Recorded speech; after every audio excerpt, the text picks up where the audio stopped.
The blizzard came with no name, a white monster swallowing the Colorado plains. For Eliza Monroe, a widow clinging to her remote homestead, survival was a daily fight.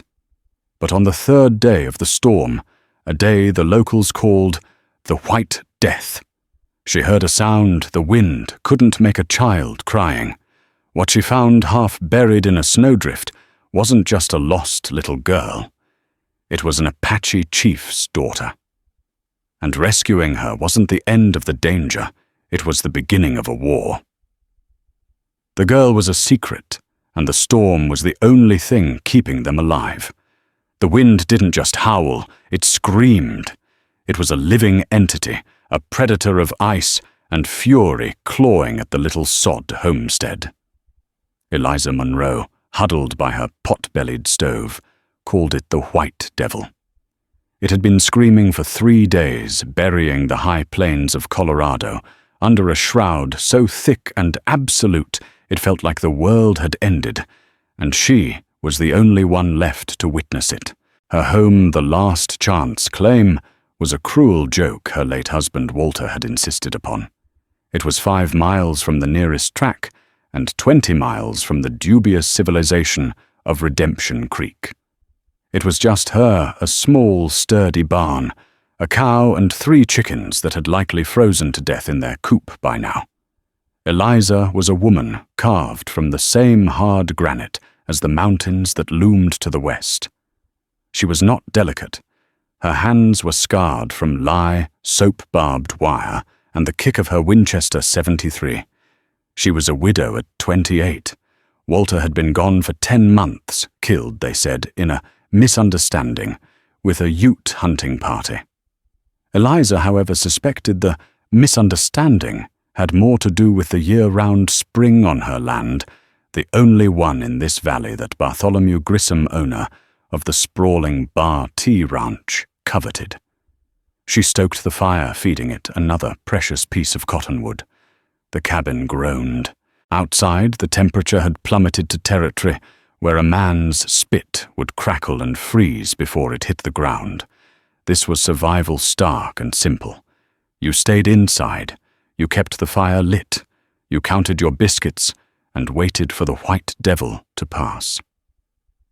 On the third evening, as the weak, bruised purple light of dusk was finally suffocated by the storm, she heard it. At first she dismissed it. The wind played tricks. It mimicked the cry of a mountain lion, the whistle of a train, the whisper of a man. But this was different. It was a thin, high-pitched wail that cut through the storm's roar. It was not an animal. An animal would have the sense to be quiet, to be sheltered. It was a sound that had no place in this icy hell. Eliza grabbed her heavy wool coat, the one that still smelled faintly of Walter's pipe tobacco. She pulled on her boots, wrapped a scarf over her face, until only her eyes were visible, and strapped a Colt revolver to her hip. She grabbed her rifle from the wall mount. Opening the cabin door was a battle. The wind tore it from her grip, slamming it against the interior wall, as a tidal wave of snow and ice crystals burst into the room, hissing as they hit the hot stove. She wrestled the door shut behind her, the latch clicking with a dreadful finality. She was outside. The world was gone. There was no sky, no ground, only a chaotic, vertical avalanche of white. The cold was a physical blow stealing her breath. "Fool!" She spat the word stolen by the gale. "You're a fool, Eliza Monroe." But the sound came again, fainter but undeniable. To the south, near the dry creek bed, she tethered a rope to the iron handle of her door and tied the other end around her waist. It was an old plains trick, the only way to find her way back. She stepped off the porch and sank to her hip in a drift. Cursing, she fought her way forward, leaning into the wind, her rifle held high. It was madness. She was chasing a ghost, and it would be her death. She walked for 50 yards, then 100. The rope went taut. She was at its end. She could go no further. The sound had stopped. It was just the wind again, mocking her. She stood there, a solitary, freezing statue, about to turn back, and then she saw a flicker of colour against the blinding white. A patch of deep red, almost black, just visible at the base of a snowdrift piled against a cluster of skeletal cottonwoods. It was moving. Eliza untied the rope from her waist, a dangerous, irreversible decision. She secured it to a low-hanging branch, her frozen fingers fumbling with the knot. Now she had a new anchor. She plunged forward, the snow becoming a crushing weight, a frozen quicksand. She reached the splash of colour. It wasn't cloth. It was a small, frantic body. A girl. She looked to be no more than 6 or 7 years old. She was wearing traditional Apache garments, a buckskin dress, leggings, and moccasins, all hopelessly inadequate for this weather. She had been wrapped in a thick buffalo hide, but it had mostly fallen away. Her black hair was matted with ice. Her face was a terrifying shade of blue-grey. She was dying. When the girl saw Eliza's shrouded form looming over her, she didn't cry out. She didn't beg. She hissed like a cornered lynx, her dark eyes flashing with a desperate, primal fear. She was Apache. Netra. The people. To the settlers in Redemption Creek, they were savages, raiders, the boogeymen of the frontier.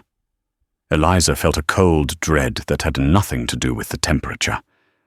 This was not a settler's child lost in the storm. This was something else. This was trouble. This was the kind of trouble that got people killed. The kind that got husbands misunderstood by hunting parties. The girl tried to scramble away, her small body too weak to obey. She fell face first into the drift. Eliza's hesitation lasted only a second. It was broken by the simple, terrible fact of the child's shivering. It wasn't a choice. It was an imperative. "It's all right," Eliza said, her voice muffled and strange through the scarf. I'm here to help." She lunged, grabbing the girl and the buffalo hide in one motion. The child was shockingly light, a bundle of twigs and ice. She began to fight a weak, furious struggling. She was trying to bite Eliza's leather-gloved hand. "Hush now, hush, you'll die out here," Eliza shouted against the wind. She tucked the girl's head against her chest, wrapped the stiff, frozen buffalo hide around her as best she could, and turned back toward the cabin. The return journey was a nightmare. The wind was at her back, but it was a shoving, bullying giant. The child who had been fighting suddenly went limp. This was worse. A dead weight. Panic, cold and sharp, pierced Eliza's fatigue. "No, you don't," she grunted, shifting the girl's weight. "You don't get to die on me. Not now." She found her rope, followed it, hand over hand, her lungs burning as if she'd inhaled fire. The last 20 feet to the cabin door felt like 20 miles. She stumbled up the single step, kicked the door open, and fell inside, dragging the child with her. She slammed the door, plunging the room back into the warm, dim silence of the stove.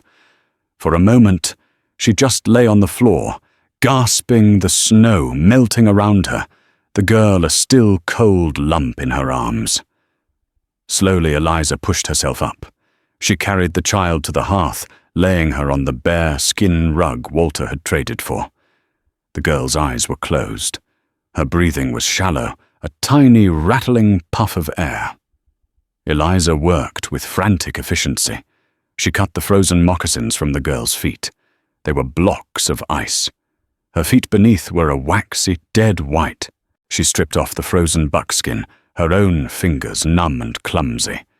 She chafed the child's limbs hard, trying to force blood back into them. The girl's skin was so cold, it felt like stone. "Come on, child. Fight," Eliza whispered, rubbing the small hands between her own. She wrapped the girl in her thickest wool blanket and propped her up near the fire. She ladled broth from the pot on the stove, thin rabbit and potato soup, but it was hot.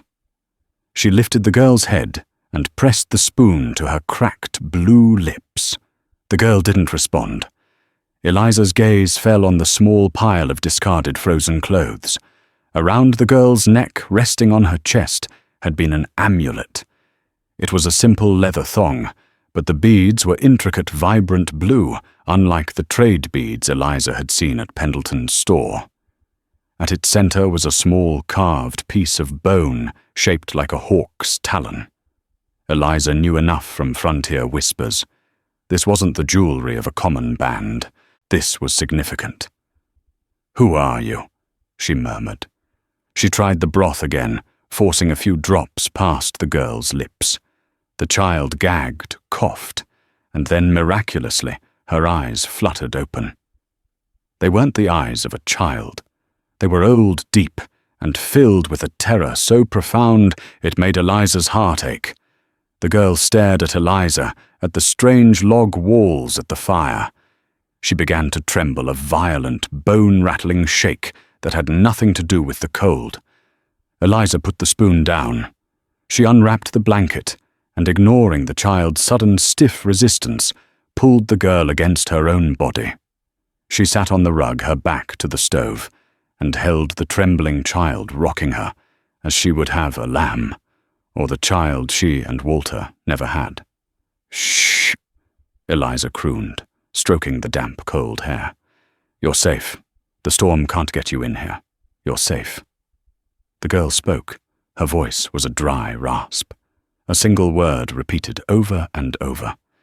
"Shema. Shema." Eliza didn't speak Apache, but she knew that word. It was universal. Mother. The girl wasn't lost. She was separated. And out there in the blizzard, her family was either dead or searching. Eliza's act of mercy had just become infinitely more complicated. For 2 more days, the White Devil raged. The cabin became a fortress, an ark in a frozen sea. Inside, a fragile, unspoken truce formed. Eliza named the girl Nita, a name she'd heard settlers use for Apache women. The girl, for her part, watched Eliza with the relentless, unnerving focus of a hawk. She would not speak other than occasional broken sobs in her sleep, where she would cry out for her Shema. Eliza learned the girl's boundaries. Nita would not be coddled. She accepted food, the rabbit broth, a piece of hardtack softened in milk, with a silent, grave dignity. She would not let Eliza tend to her frost-bitten toes, pulling her feet away with a hiss. So Eliza set a bowl of warm water and salve nearby, and in the dead of night, when she pretended to be asleep, she heard the quiet splash and the sharp intake of breath as the girl tended to herself. She was strong. Stronger than any 7-year-old Eliza had ever known. The language barrier was absolute. It was a wall of silence and suspicion. Eliza pointed to herself. "Eliza!" The girl just stared. Eliza pointed to the stove. "Stove." To the water bucket. "Water." The girl's expression remained flat, unreadable. But Eliza saw her eyes flick to each object, her mind clearly recording. On the second morning, Eliza was checking her dwindling woodpile when she heard a small crash. She turned. Nita had knocked over the empty water bucket and was looking at it. Then she looked at Eliza and said in a perfect, clear imitation of Eliza's voice, "Water." A small, painful smile touched Eliza's lips. "Yes, water." Nita pointed to herself. "Nita," she said, tapping her own chest. Then she corrected herself, saying a name that sounded like Biyanda'a. But she tapped her chest again and said, "Nita." She would accept the name Eliza gave her. It was a concession, a bridge. By the 3rd day, the blizzard's fury had passed, leaving behind a world of stunning, lethal beauty. The sky was a hard, aching blue. The snow was piled in monstrous drifts, sculpted by the wind into alien shapes. The silence was as profound as the storm's noise had been. Eliza knew they couldn't stay hidden. She was low on firewood and flour. The cow in the barn, if it had survived, would need to be milked and fed. And Nita had to go somewhere. She couldn't just keep an Apache child. But what was the alternative?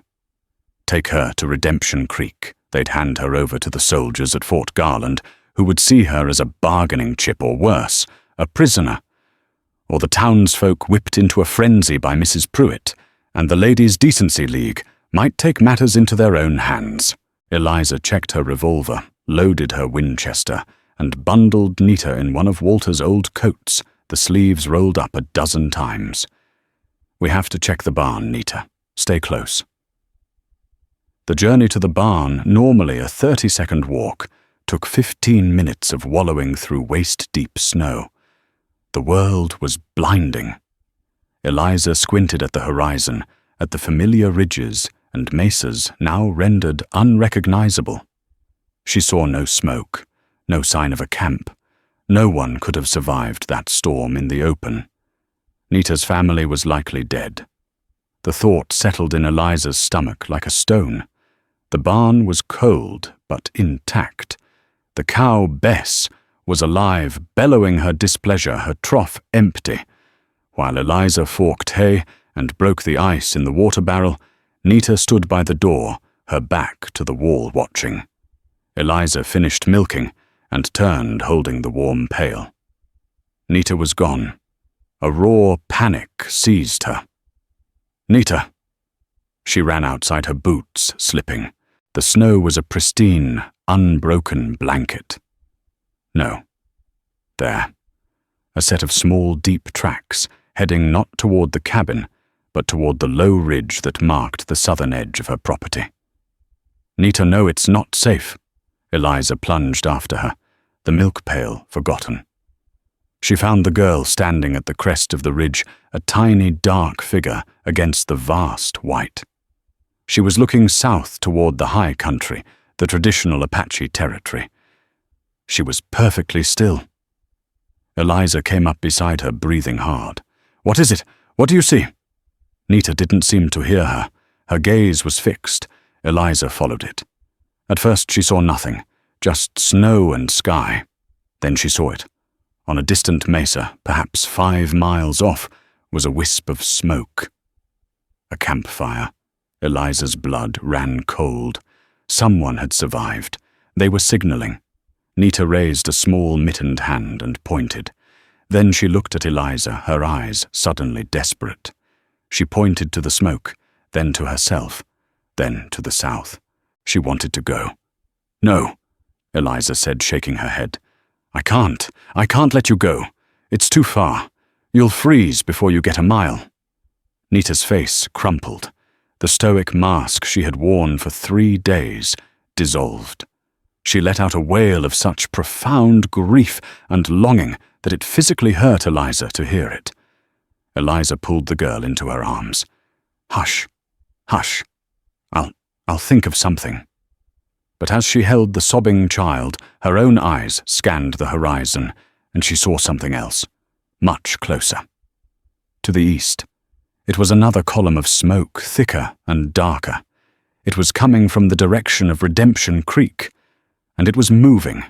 A group of riders, at least a half-dozen, kicking up plumes of snow as they followed the track toward her claim. The storm had broken, and the world had found her. Eliza didn't have time to think. She grabbed Nita's hand. "Run, back to the cabin, now!"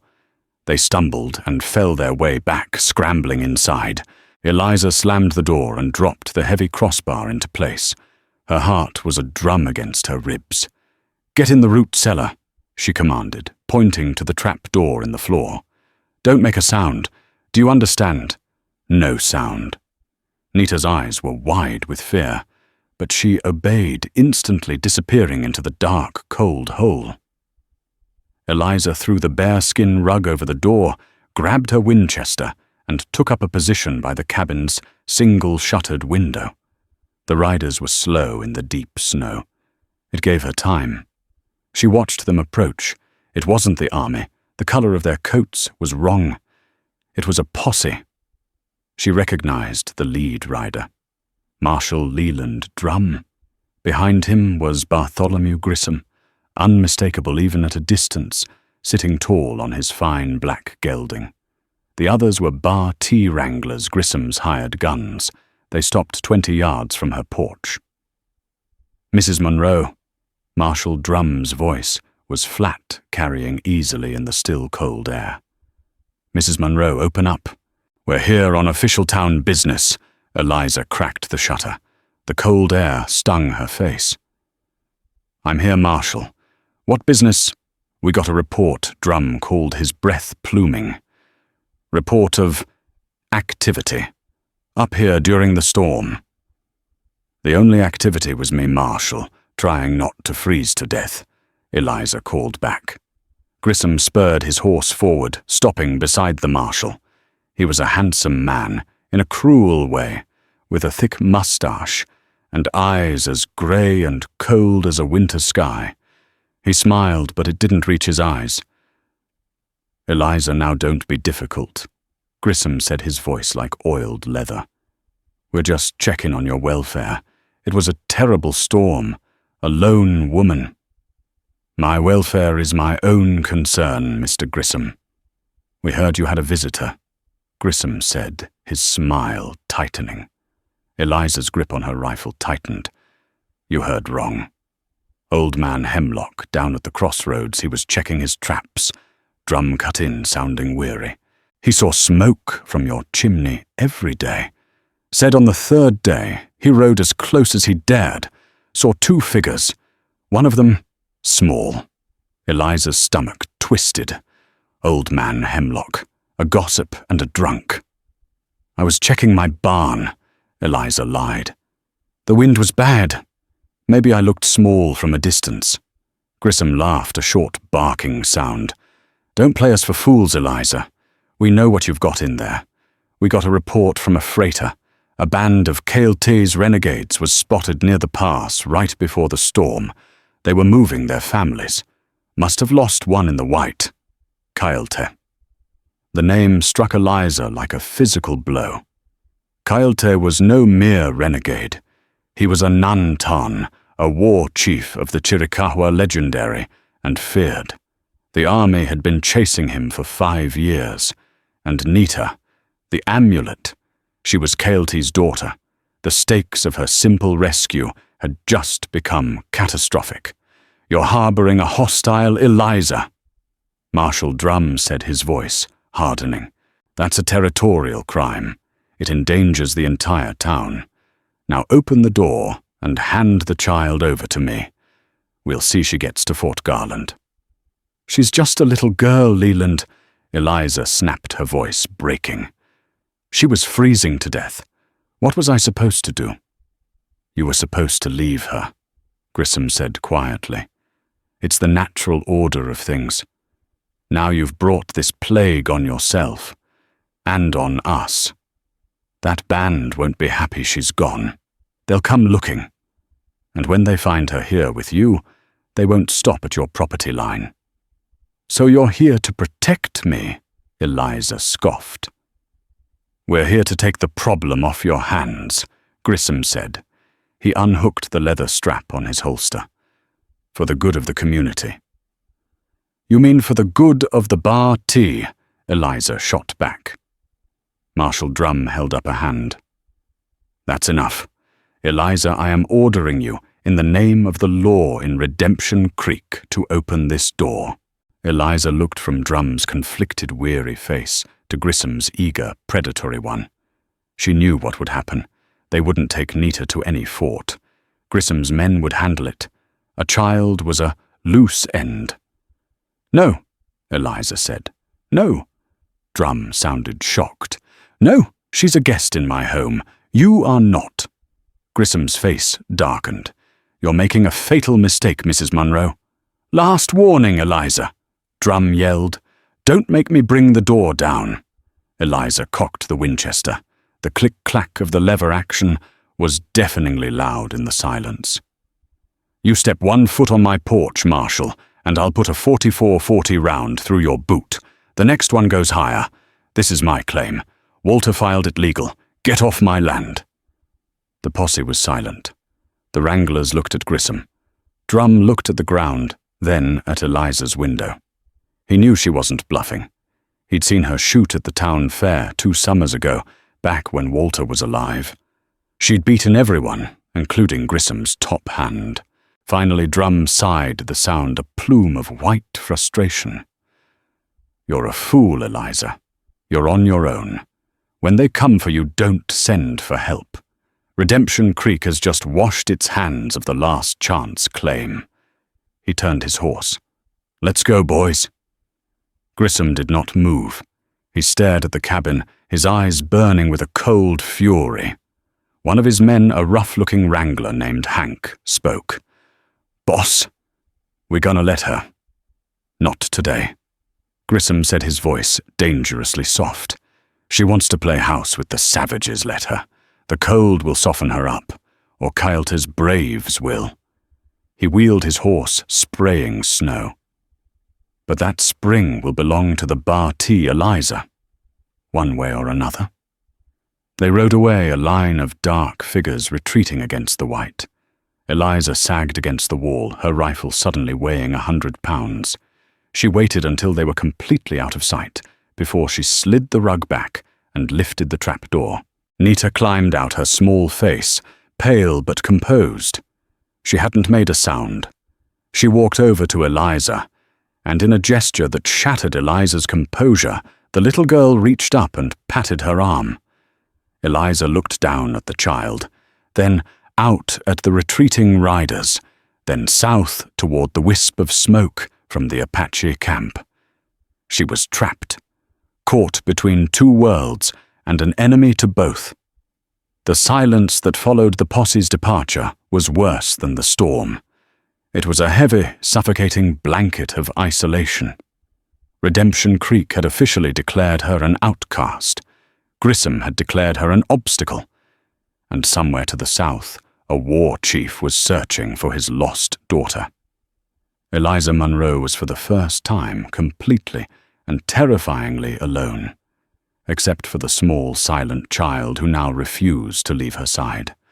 For a week they lived in a state of armed siege. Eliza only left the cabin to feed and milk Bess, her Winchester cradled in her arm, her eyes scanning the white-capped ridges. Nita would watch from the window, a small, dark sentinel. The thaw began slow and agonizing. The world dripped.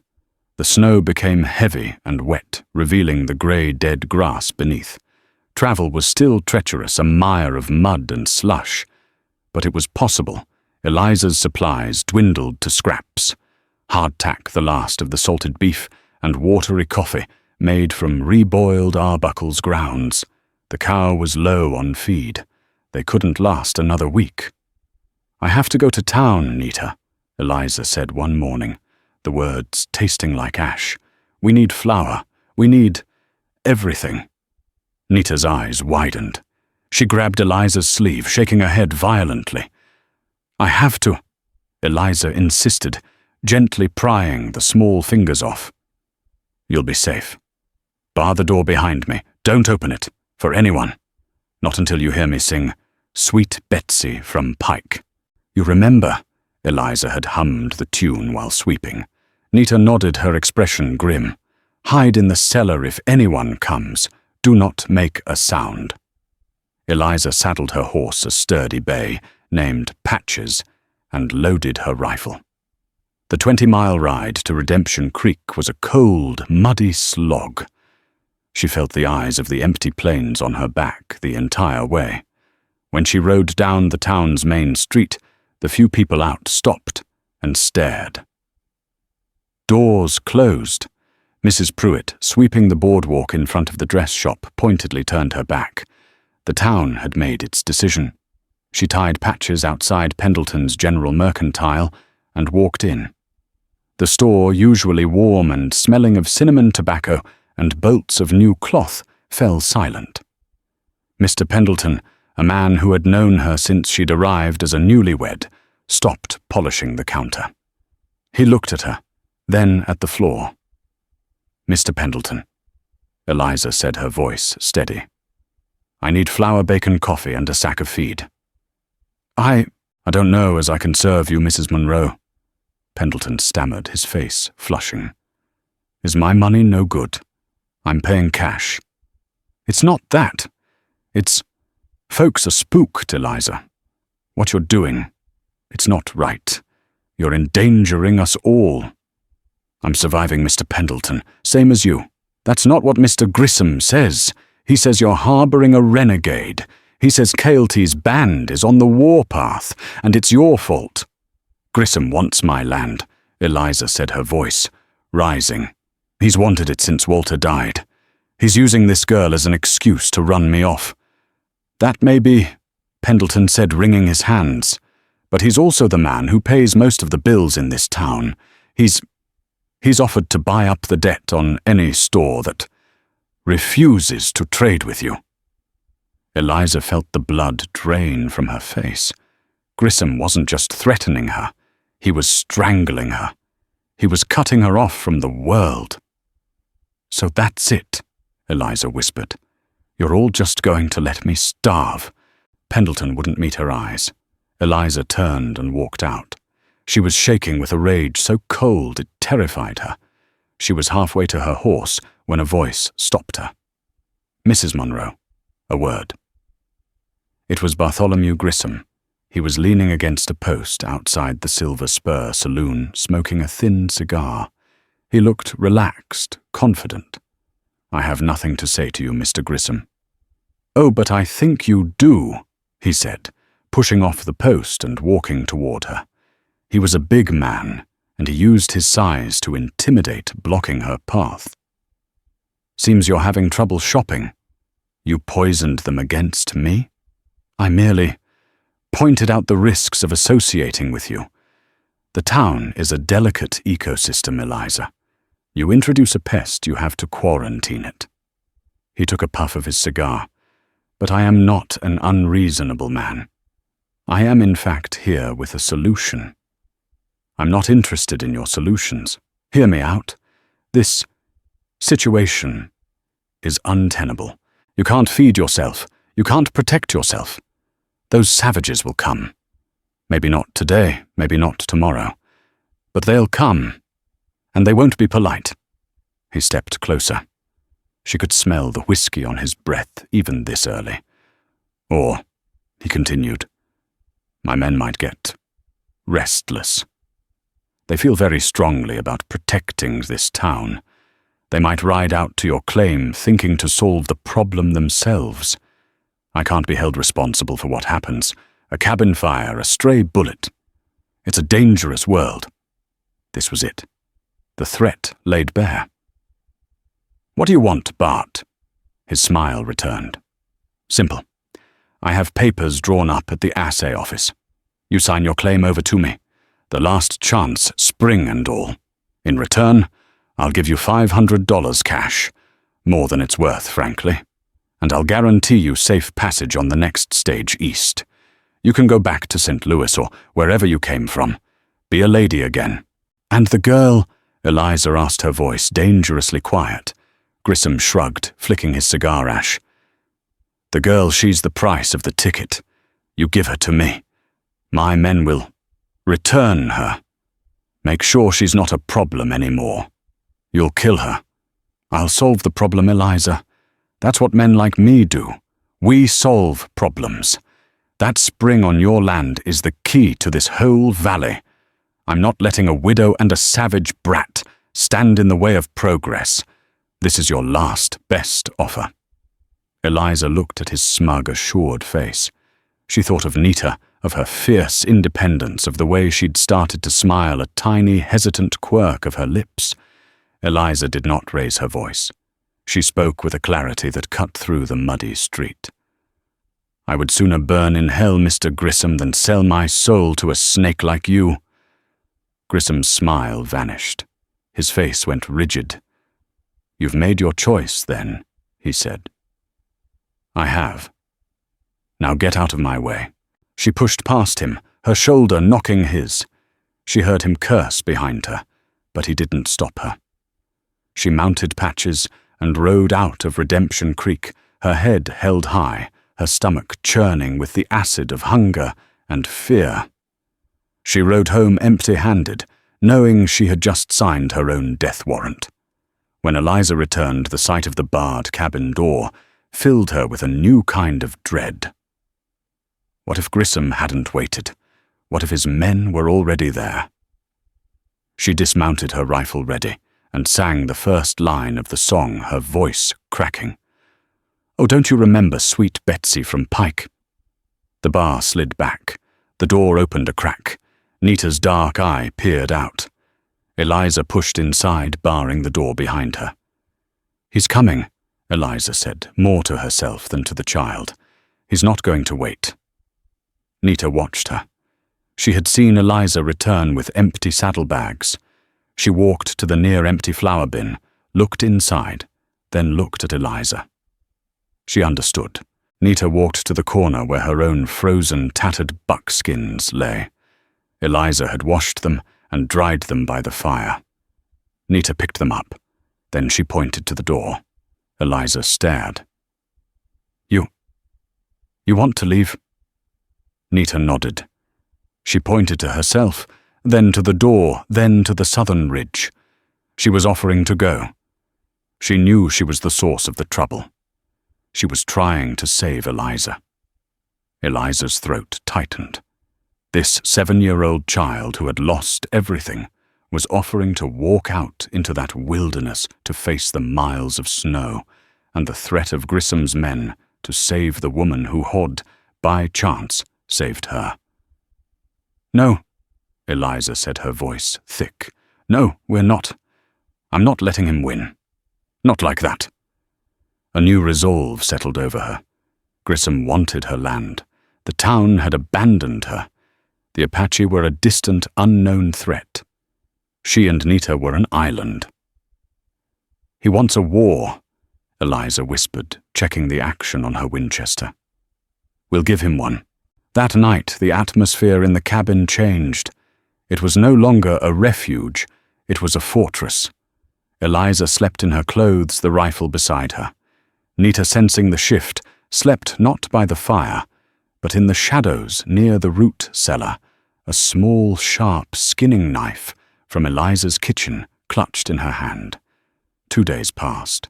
The dripping of the thaw was the only sound. Then, on the 3rd morning, Eliza saw it. She was scanning the hills with Walter's old spyglass. The wisp of smoke from the Apache camp was still there, but it was different, thinner. And then she saw something else. On her own ridge, the one Nita had stood on, there was a new object, a single hawk feather tied to the branch of a juniper. It hadn't been there yesterday. Eliza's breath hitched. They weren't just on the distant mesa. They were here. They were watching. She didn't tell Nita. But the girl knew. She became even quieter, her eyes constantly on the door, her ears tilted, listening for sounds Eliza couldn't hear. That afternoon, Nita was sitting by the fire, mending one of Eliza's torn shirts with surprising skill. She was humming a low, repetitive, sad-sounding tune. Eliza was kneading the last of her flour into a meager dough. "That's a pretty song," Eliza said quietly. Nita stopped as if embarrassed. "My Shima," Nita whispered. It was the first time she had used the word since that first night. "Your mother," Eliza said. "She's in that camp, isn't she?" "On the mountain." Nita nodded. She reached for the amulet at her neck, the one with the blue beads and the bone talon. She held it out for Eliza to see. Eliza looked at it, really looked at it for the first time. The blue beads were a specific, deep indigo. The carving on the talon was intricate. And suddenly, Eliza's mind flashed back. Not to the storm, but to 10 months ago. To the day Walter died. She had been in town. She'd returned to find the small barn, the one before this new, smaller one, smoldering. Walter was dead. Marshal Drum had ruled it an Apache raid. There were tracks, he'd said. An arrow in the dirt. But one thing had always bothered her. A detail she'd pushed aside. Lying in the mud, half melted from the fire, she had found a single blue bead, a bead identical to the ones on Nita's necklace. The blood roared in Eliza's ears. She stumbled to her dry sink to the small tin box where she kept buttons and pins. She dug through it, her hands shaking. There at the bottom, a single indigo blue bead. She held it up next to Nita's amulet. They were a perfect match. "Nita," Eliza said, her voice hoarse. Where did these come from?" Nita touched her necklace. "Nantan. Kailte. Her father. It didn't make sense. Why would Kailte's men raid her small, poor claim? Why kill Walter, a man who had no quarrel with them? They hadn't even taken the horses. Unless it wasn't the Apache. Gryom, Eliza breathed. The realization hit her like a physical blow. Grysom's men. Disguised, leaving false tracks, leaving an arrow, leaving a bead dropped by accident, to place the blame and scare her off her land. Her husband hadn't been killed by savages. He'd been murdered by his neighbor. And Nita. Why was Nita in the storm? Eliza had assumed she'd been lost from her family. But the camp was 5 miles south. The storm had come from the north. "Nita," Eliza said, grabbing the girl's shoulders. The men who came, before the storm, were they—" She tried to mimic, drawing a hand across her face, like war paint. Nita's eyes filled with a sudden, terrible understanding. She shook her head. No. She pointed to her own Apache dress. Then she pointed to her skin. Then she made a gesture, rubbing her arm as if trying to rub the color off. And she said a word in English one of the first Eliza had taught her. Man. Then she pointed to Grysom's men who she'd seen from the cellar. Man. They weren't Nte. They were white men. Disguised. Nita hadn't been lost. She'd been fleeing them. Grysom's men had attacked her family, likely a small hunting party. And she had run straight into the teeth of the blizzard. Eliza Munro stood up. The grief, the fear, the isolation of the past year crystallized into a single diamond-hard point of rage. She wasn't just protecting a lost child. She was harboring the only witness to her husband's murder. She put the bead in her pocket. She picked up her Winchester. "They'll be back," she said. "And this time I'll be ready." The attack came just after dawn, 2 days later. The air was cold, but the sun was bright, reflecting off the wet snow with a painful glare. Eliza saw them first, not from the direction of the town, but from the east, using the low hills as cover. Gryom Hank and 3 other Barty wranglers. They weren't a posse this time. They were a war party. "Cellar," Eliza said. Nita didn't hesitate. She scrambled into the hole, pulling the trap door almost closed, leaving just a crack to see. Eliza barred the door. She checked her loads. The Winchester 73 held 15 rounds. Her Colt revolver held 6, 21 bullets, against 5 men probably armed with the same, or more. They fanned out, surrounding the cabin. "Eliza Munro." It was Grysom's voice, booming with false confidence. "It's over. I've got a warrant from Judge Peters, a warrant for your arrest. Harboring hostiles, obstruction of justice." "You're a liar, Bart," Eliza shouted back, moving from one window shutter to the other. "You don't have a warrant, and Judge Peters is your cousin." "Last chance," he yelled. "Send out the girl and come out with your hands high. Do it and I'll speak for you at the trial." "The only trial that's coming. Bart is yours. For the murder of my husband." There was a dead silence. The men stopped. She saw Gryom turn in his saddle, looking at his men. She had struck a nerve. "She's crazy," yelled Hank. "The loneliness has got her. She's talking nonsense." "Am I?" "Hank!" Eliza shouted, her voice ringing in the cold air. Or do you remember dropping a little blue bead by my barn? A bead just like the one Caelty's daughter wears." She saw Grysom flinch. He hadn't known about the bead. He hadn't known who the girl was. "That's it," Grysom snarled, his voice stripped of all its smooth charm. "She's gone mad. Burn her out." One of the wranglers dismounted, pulling a torch and an oil flask from his saddlebag. He began running toward the cabin. Eliza kicked open the shutter. She didn't aim for the man. She aimed for his feet. She fired. The Winchester bucked against her shoulder. The bullet kicked up a spray of mud and snow right in front of him. He yelped and dove to the ground, the torch sputtering out. "The next one goes in your gut," Eliza screamed. "Spread out. Give her too many targets," Grysom ordered.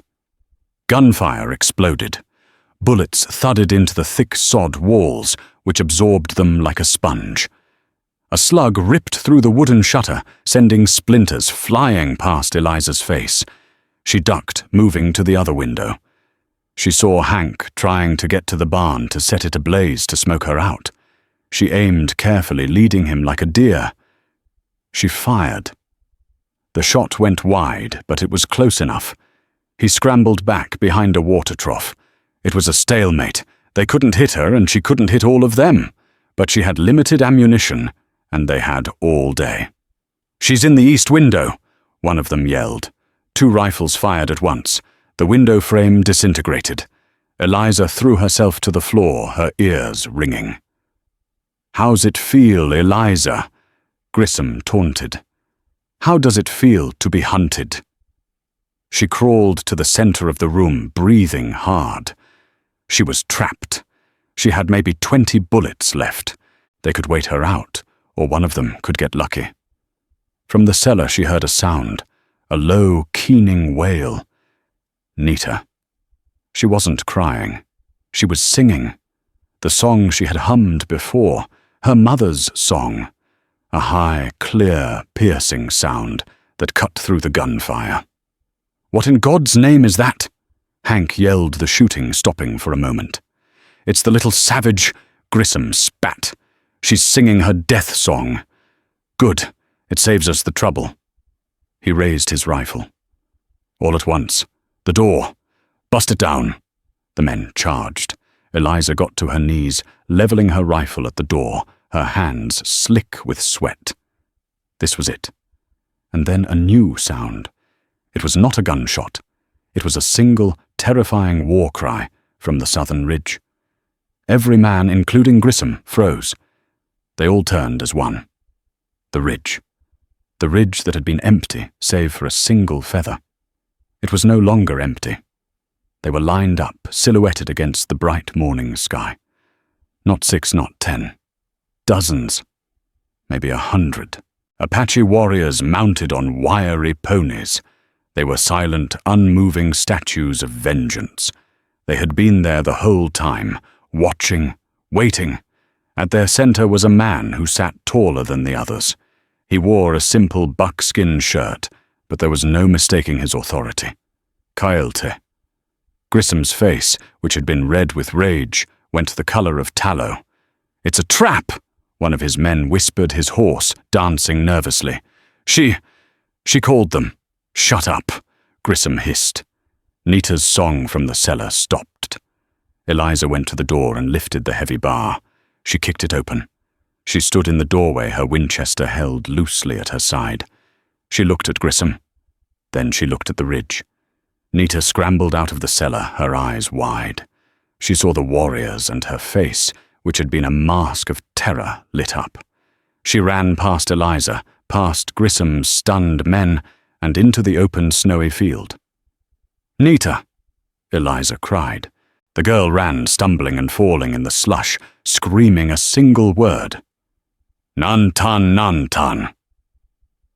From the ridge the central rider spurred his horse. He galloped down the slope, his long hair flying, the other warriors staying perfectly still. He reached the bottom, and Nita threw herself into his arms as he swept her up onto his horse. Caelty held his daughter, his face buried in her hair. He held her for a long moment, his back to the settlers. Grysom's men were statues, their rifles were half raised. They were surrounded, and they knew it. Kylta settled Nita in front of him and turned his horse. He rode slowly, deliberately, not toward Grysom, but toward Eliza, who still stood on her porch. He stopped 10 feet from her. His face was like carved rock, his eyes black and piercing. He had seen everything. He had heard the gunshots. He understood exactly what had happened. He looked at Eliza. He looked at her rifle. He looked at the shattered window. Then he looked at Nita. Nita spoke a rapid liquid stream of Apache. She pointed at Eliza, then at the cabin. She held up her feet, showing him her heeled toes. She pointed to Grysom, and her voice became hard, angry. She pointed to the burned-out foundation of the old barn. Heartfelt's gaze slowly moved from Eliza to Bartholomew Grysom. Grysom, seeing the chief's attention land on him, tried to regain his composure. "Now see here," he blustered. "This woman is a criminal. She stole your child." Kylta said nothing. He simply watched him. "We were here to retrieve the girl for you." Grysom lied, his voice cracking. Kylta held up one hand. Silence. He reached into a pouch at his belt. He pulled something out. He held it up. It was a piece of cloth, a strip of dark canvas with a distinctive Bar T brand stenciled on it. He spoke not in Apache, but in clear, heavily accented Spanish, a language he knew the settlers understood. "Esto," he said, holding up the cloth, "vino de la silla de montar del hombre que atacó a mi hija." This came from the saddle of the man who attacked my daughter. Hank the wrangler, who had been with Grysom, made a small, choked sound. Kylta dropped the cloth into the mud. He looked at Grysom. He didn't need to say another word. He knew. He knew who had attacked his daughter. He likely knew who had burned the first barn. Grysom was a dead man. But then a new sound. Riders. From the north. From Redemption Creek. It was Marshal Leland Drum and about 10 townsmen armed to the teeth. They'd heard the gunfire and had come finally to see the war they had all feared. They skidded to a halt, finding themselves in a nightmarish triangle. Grysom's crew, Eliza on her porch, and a hill full of Apache warriors. "My God," Drum whispered, taking in the scene. "Marshal." Grysom shouted, his voice desperate with relief. "Thank God, they've attacked this woman. She lured them here. Arrest her." Marshal Drum looked at Grysom. He looked at Kylta, holding his daughter. He looked at Eliza, standing alone, her face bruised from flying splinters, but her eyes steady. And then he looked at the Bar T cloth in the mud. He'd heard the rumors about Walter's death. He'd seen the blue bead Eliza had shown him in town, which he'd dismissed. Now, seeing it all laid out, the truth was as clear as the high country sky. "Bart," Drum said, his voice flat, "you're under arrest." "What?" Grysom shrieked. "For what? For defending this town?" "For the murder of Walter Monroe," Drum said, "and for inciting a war with the Apache. You can't prove that it's my word against hers." Grysom gestured, laughing at Eliza. "No," Drum said, drawing his revolver. "It's your word against his." He nodded toward Kylta. "And right now, I'm inclined to believe him." Grysom's face contorted. He saw it was over. His men were backing away from him. The town was against him. The Apache were above him. He made his choice. He yanked his rifle from its scabbard, aiming it not at Drum, not at Kylta, but at the one person who had caused it all. At Eliza. He never fired. An arrow, black and lightning fast, appeared from the ridge. It crossed the 100 yards in a heartbeat and buried itself deep in Grysom's chest. He looked down at it, a look of profound surprise on his face. He toppled from his horse and lay still in the muddy snow. Hank and the other wranglers threw their guns down. Silence. Caelte watched his face, impassive. He looked at Marshal Drum. Drum looked at the body. "Fair," Drum muttered. He holstered his pistol. "The matter is settled." Caelte looked at Eliza one last time. He gave her a single, slow nod. It was not a gesture of friendship. It was one of acknowledgement. A debt paid. He turned his horse, and with Nita in his arms, he rode back up the ridge. The girl looked back over her father's shoulder. Her eyes met Eliza's. She did not wave. She just watched until they disappeared over the crest. The warriors vanished with them, as if they had been a dream. Marshal Drum and his men arrested Grissom's shaking wranglers, tying their leader's body over his own saddle. Before leading the grim procession back to town, Drum approached Eliza, avoiding her gaze. "They'll be tried for Walter's murder," he said quietly. "Hank is confessing everything. The matter is settled." Eliza simply nodded, feeling numb as she watched them disappear, leaving her alone in the sudden, ringing quiet. She awoke before dawn to a silence she hadn't known in a year. The cabin was cold, the air still. She sat on her porch, wrapped in a blanket, and watched the sun turn the snow-dusted valley pink and gold. She was an outcast, a widow, but she was alive. The land was hers. As the light grew, she saw it. By her fence line stood a magnificent white stallion, a true Mustang with dark, intelligent eyes like a ghost of the plains. It was not tethered. It was free to go, but it waited, watching her. Eliza walked slowly toward it, her heart pounding. Tied to its flowing mane was a single blue-beaded strand identical to the one Nita wore. Her breath caught in her throat. This was a gift of immense respect, a warrior's horse left as a bond. But a white horse. That was a symbol of peace, a marker. It was a clear message to Redemption Creek and anyone else with greedy eyes that the woman of the last chance claim was not alone. She was under the protection of Caelte.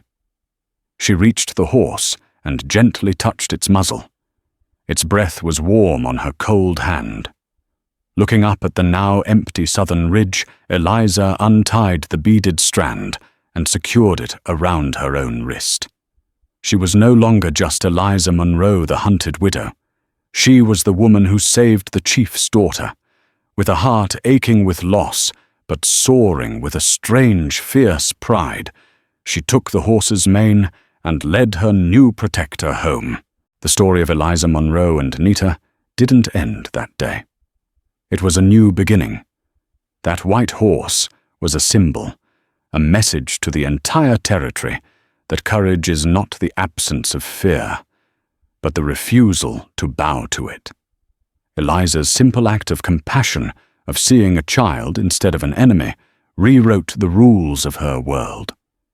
She remained on her land, a bridge between two peoples, respected by one and feared by the other, a true, unsung legend of the frontier.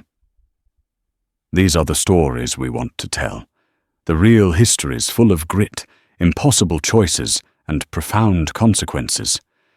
If this story of courage in the face of hatred resonated with you, please help us share more hidden histories from the Old West.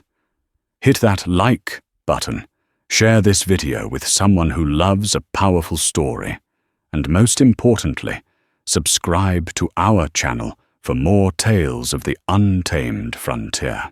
And let us know in the comments, what do you think that white horse truly symbolized, peace a warning, or something else? Entirely thank you for watching.